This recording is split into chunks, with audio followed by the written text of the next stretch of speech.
Tidak ada orang yang paling setia merawat saya, mengganti sarung, mengganti bantal, mengganti kasur, tanpa masker, tanpa rasa jijik, memandikan saya dengan lap tangan, kecuali istri saya.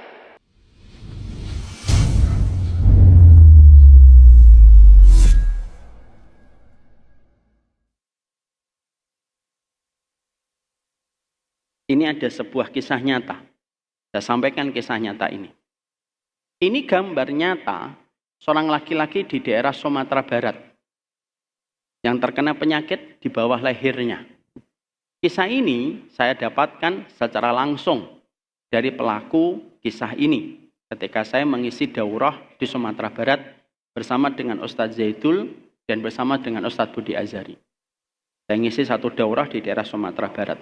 Ustadz Zaidul pun menjadi saksi kisah ini. Pagi hari ketika saya habis makan, ketika makan di restoran, di hotel, dipanggil salah satu orang yang kami panggil dengan panggilan Tobib atau Cikgu. Beliau memanggil saya. Ini Ustadz, saya ceritakan kisah nyata. Nanti sharing kisah nyata ini supaya bisa menjadi pelajaran bagi banyak orang. Saya memanggilnya dengan panggilan Cikgu. Siap Cikgu. Ada seorang laki-laki yang dia terkena penyakit infeksi di bawah telinganya. Infeksinya semakin parah, semakin parah, semakin parah, sampai akhirnya semacam ini. Dan ketika di rumah sakit kabupaten di daerah Sumatera Barat, rumah sakit kabupaten tidak bisa lagi menanganinya. Dan harus dirujuk ke rumah sakit provinsi ketika kondisinya segini.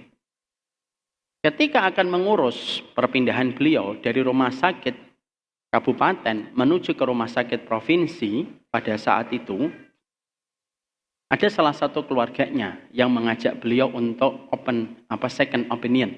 Bang, kita datangi yang lain yuk, sembari kita juga mengupayakan perpindahan kamu ke rumah sakit provinsi. Oke, beliau berkenan karena beliau ingin sembuh. Dibawalah beliau kepada Cikgu.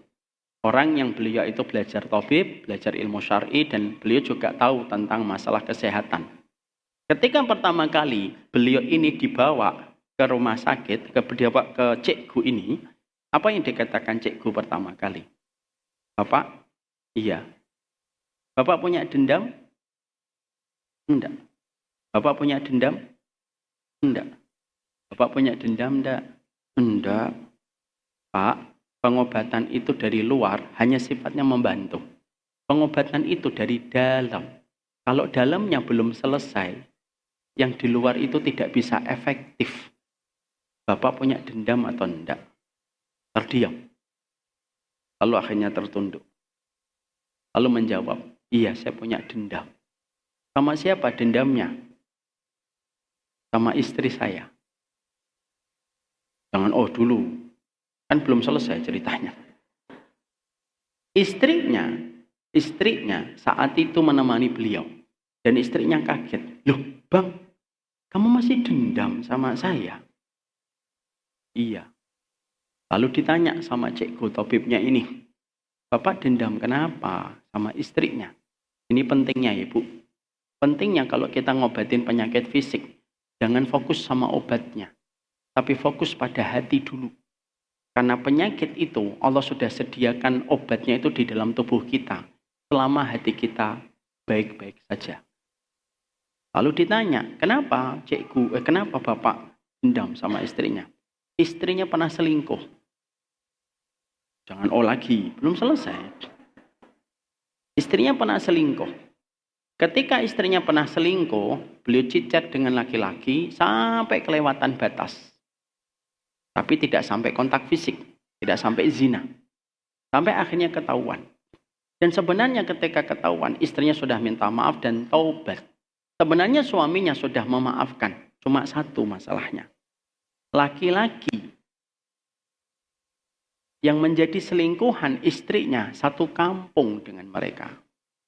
Sehingga setiap dia itu memaafkan, ngelihat lukanya basah. Nanti kesini ngelihat lagi lukanya basah.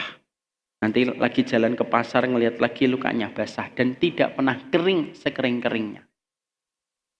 Pada saat itulah Cikgu lalu mengatakan, Maafin Pak, kalau Bapak masih menyimpan dendam, susah nanti disembuhkan. Karena hati yang menyimpan dendam itu energinya berat untuk menyanggupi rasa benci yang tidak pernah ada habisnya. Lalu suaminya nangis dan suaminya berkata, ya, mana gambarnya? Suaminya berkata, sekarang sudah saya maafkan cikgu. Ditanya sama cikgu, kenapa Bapak sekarang memaafkan? Istrinya pun nangis di situ. Bang, saya itu kan sudah minta maaf, saya tobat, saya khilaf. Kita jarang ngobrol, Bang. Tapi saya juga salah nyari solusinya. Itulah bahayanya. Kita kalau laki-laki jarang ngajak ngobrol sama istri. Akhirnya sang laki-laki itu berkata, saya akhirnya memaafkan istri saya karena ketika saya sakit tidak ada orang yang paling setia merawat saya, mengganti sarung, mengganti bantal, mengganti kasur, tanpa masker, tanpa rasa jijik, memandikan saya dengan lap tangan, kecuali istri saya. Anak saya kalau mendekat kepada saya, pakai masker, karena ini bau. Ini mengeluarkan bau.